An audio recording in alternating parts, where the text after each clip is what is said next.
Bon allez, salut les gars. Alors, il paraît que c'est l'épidémie, qu'on est en zone rouge, que c'est l'enfer et qu'on va tous mourir. Alors la dernière fois, je vous ai parlé du masque et a priori ça a bien marché puisqu'on m'a félicité d'avoir fait cette vidéo. Alors, je vais recommencer là.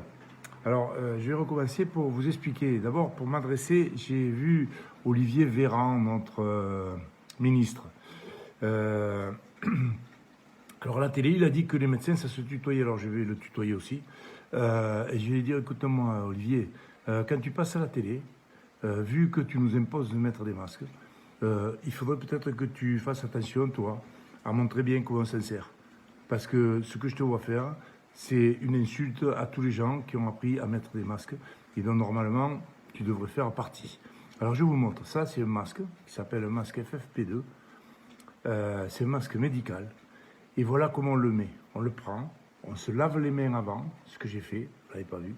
On le met, on l'attache délicatement derrière les oreilles et on le touche plus. Ok? On le touche plus. Voilà, si on le touche, on le jette. Toutes les infirmières savent ça. A priori, le ministre ne le sait pas parce que lui, quand il l'enlève, il le tripote avec ses doigts, il le plie. Puis après, il le fout, il le donne à quelqu'un, il se touche le nez, la barbe, le micro, la cravate, et puis il le reprend. Ça, c'est impossible. Ok? Ça, c'est le pire de tout. Parce qu'avec ça, on tartine de virus. S'il y en a sur le masque, on en tartine partout. Voilà. Alors ça, ne serait-ce que pour une raison didactique, il ne faut plus le faire. Ok? Un masque, ça se prend délicatement, on tire, c'est fait pour. On le met derrière les oreilles, on essaie de se décoller les oreilles, et terminé, on ne touche plus, ok? Au pire, on se lave les mains, on vient délicatement fermer ça, et terminé. Et pendant 4-5 heures, on ne le bouge plus. Si on le touche, on le jette. Voilà. Bon. Alors ensuite, puisque les masques, voilà, c'est obligatoire, je vais vous parler, parce que on nous dit... il faudrait peut-être que maintenant on arrête de jeter les masques partout parce que c'est des produits non dégradables et que ça pollue. Bon, ça c'est sûr. Alors effectivement, on en trouve partout. On en trouve à la rivière, on en trouve dans l'eau, on en trouve sur les routes, bon voilà. Donc on a dit, oh non, on va mettre des masques en tissu. C'est mieux, c'est lavable 60 fois. Bon, d'accord, c'est vrai, ça pollue moins, ça c'est sûr. Et puis c'est obligatoire, donc il faut qu'on les mette. Alors, moi je vous incite quand même à regarder la notice des masques. Parce que sur les masques en tissu, il y a marqué « Ne convient pas à la prévention de la transmission des agents infectieux ». Donc ça veut dire que le masque en tissu que vous achetez, il sert à tout, à empêcher de se mettre du talc dans le nez, du ciment, de la poussière quand vous aspirez votre garage. Mais par contre, il ne prévient pas la transmission des agents infectieux.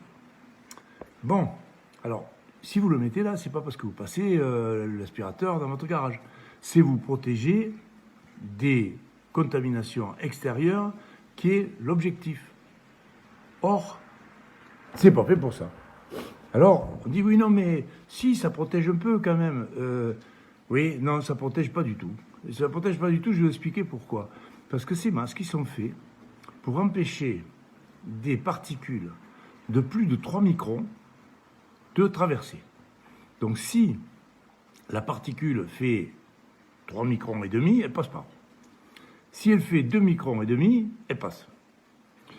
Le coronavirus, il fait 0,125 microns. C'est-à-dire, il est presque 30 fois plus petit que la plus petite particule qui est arrêtée. Donc ça veut dire que quand il y a 29 virus qui passent, ils n'ont aucun problème. C'est juste le 30e qui frotte un peu.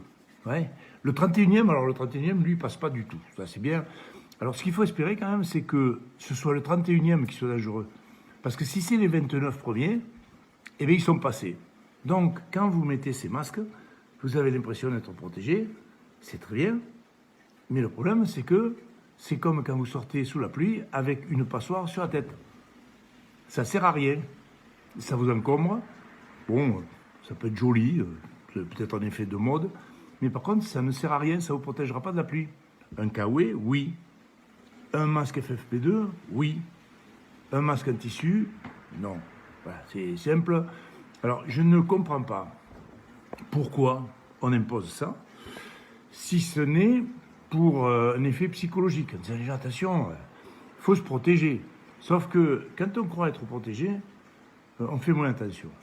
Donc les gens qui ont le masque, ils se disent, c'est bon, je suis protégé, ils ne se lavent pas les mains. Or, le principal vecteur des virus, c'est pas par la bouche, hein, c'est par les mains. Parce que vous avez touché, vous vous êtes touché la bouche, vous avez toussé, et là, vous avez qu'à regarder le président. Il tousse, il touche les verres et tout. Ben voilà, c'est ça qu'il ne faut pas faire. Et il comporte un masque que l'on ne porte pas. Quand on fait ça, eh bien on contamine. Et les autres sont contaminés. Donc si réellement, heureusement, il n'y a pas d'épidémie, mais bon, si d'aventure l'épidémie revenait, le pire qu'on peut faire, c'est de ne pas savoir se servir d'un masque. Voilà. Alors, maintenant, je vous incite à continuer à mettre le masque, parce que s'il y a quelque chose qui est prouvé concernant le masque, c'est que si vous ne le mettez pas, vous prenez 135 € d'amende. Voilà. Donc ça, c'est scientifique, les études à double aveugle, Raoult, tout le monde est d'accord. Si vous ne mettez pas le masque, c'est 135 €. Ça ne vous protège pas, mais ça coûte cher. Donc il faut le mettre. Voilà. Alors ensuite, écoutez, l'épidémie, nous, on ne l'a pas vu arriver. On ne l'a toujours pas vu. Alors moi, ça me fait un peu l'impression, vous savez, moi, quand j'étais à la fac, on m'a dit, une épidémie, d'abord, c'est défini par des malades. Une maladie, et donc, il y a du travail. Quoi, voilà. Nous, des malades, on n'en voit pas. Des morts, il n'y en a pas. La maladie, bon, elle y est, ça oui. Mais enfin, bon, on en a connu plein, hein, et comme ça fait des années qu'il y a des grippes graves qui arrivent. Et on n'arrête pas l'économie pour autant. Mais bon, voilà. Alors, moi, je me dis, il y a deux options. La première, c'est que, vous savez, quand je vais aux champignons, des fois, je n'en trouve pas. Et puis, il y a des gens qui me disent, ah, putain, mais il y en a plein partout. Et le problème, c'est que je suis nul pour les chercher. Voilà. Je suis nul. Bon, voilà. Je ne trouve pas. Peut-être les malades, c'est pareil. Je suis devenu nul pour les trouver. Et mes confrères aussi. On est devenus nuls. On ne sait pas les trouver. Les journalistes savent, les préfets savent, les politiques savent. On en voit partout, mais nous, on ne les voit pas. On n'est pas bon. On n'est pas bon, hein, qu'est-ce que tu veux. C'est comme ça. Hein. Il y a des types brillants, et nous, non. Alors, moi, je vais acheter l'encyclopédie parce que j'ai du temps. Parce qu'on ne voit pas les autres non plus, les malades, parce que les mecs ne viennent plus nous voir, parce qu'ils ont peur. Évidemment. Alors, quand ils ont des maladies, si ce n'est pas le Covid, ils restent chez eux. Alors, moi, j'ai acheté l'encyclopédie. Comment faire pour trouver des malades du Covid ailleurs qu'à la télévision? Voilà, comme ça, peut-être que j'y arriverai. Je ne suis pas sûr, hein, mais au moins, ça va m'occuper. Hein, voilà, bon. Alors donc, maintenant, j'espère que cette épidémie va s'arrêter. J'espère surtout que les politiques vont arrêter de nous gonfler, parce que maintenant, il y en a marre. Voilà. Je ne sais pas où ils veulent aller. Je ne suis même pas sûr qu'ils savent où ils vont. Mais bon, en tout cas, nous, on en a, mais alors ras-le-bol, parce qu'on voit passer des malades qui s'aggravent de plus en plus parce qu'on ne les soigne pas, qu'on ne parle que de ça, que les gens ne s'occupent plus des symptômes, des dépistages, on ne peut plus faire des tests au laboratoire parce qu'ils sont envahis par les tests de Covid. Je crois d'ailleurs que c'est un cluster, ça. Les mecs qui se contaminent avec leurs masques pourris, les passoires à nouilles sur la tête, ils vont se mettre dans les files d'attente et ils s'auto-contaminent entre eux. Voilà. Donc moi, je pense que plus vous allez vous mettre au contact de gens malades, plus vous risquez de choper la maladie. Ça fait partie de l'épidémiologie de base. Donc si on dit aux gens, attention, si vous pensez que vous avez été en contact, allez faire la queue devant les laboratoires, et bien le lendemain, il y en a 15 qui sont chargés. Voilà, c'est très bien. Donc, pour l'instant, je pense que c'est géré en dépit du bon sens médical. Mais encore une fois, comme je vous dis, je ne suis pas sûr que ce soit une maladie médicale. Donc, moi, je n'ai pas appris à la faculté, et en 35 ans de pratique, je n'ai pas appris la médecine journalistique. Je ne la sais pas. Ce n'est pas ma spécialité. Donc, moi, je sais faire la médecine, mais la médecine de la télé, je ne sais pas la faire. Donc, je laisse faire les gens qui savent. Voilà. Donc là aujourd'hui, j'espère que je vais voir des patients autres que du Covid, parce que des cancers, par contre, il y en a et ça tue. Je vous rappelle, cancer du côlon, un mort toutes les 20 minutes, une maladie curable, sur laquelle il y a un test que personne ne fait, et pour lequel il n'y a aucun CRS qui vous impose de le faire, ni aucun homme politique qui en parle. Voilà.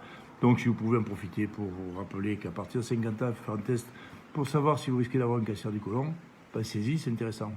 Voilà. Parce que moi, par exemple, j'en ai eu un de cancer du côlon, et jusqu'à présent, j'ai guéri. Pourquoi? Parce qu'on l'a pris tôt. Et un cancer du côlon pris à temps, c'est pas un cancer méchant. Voilà. Alors, passez une bonne journée. Et n'oubliez pas la passoire sur la tête, ça sert à rien, mais ça vous évitera 135 euros. Allez, à plus. Ciao.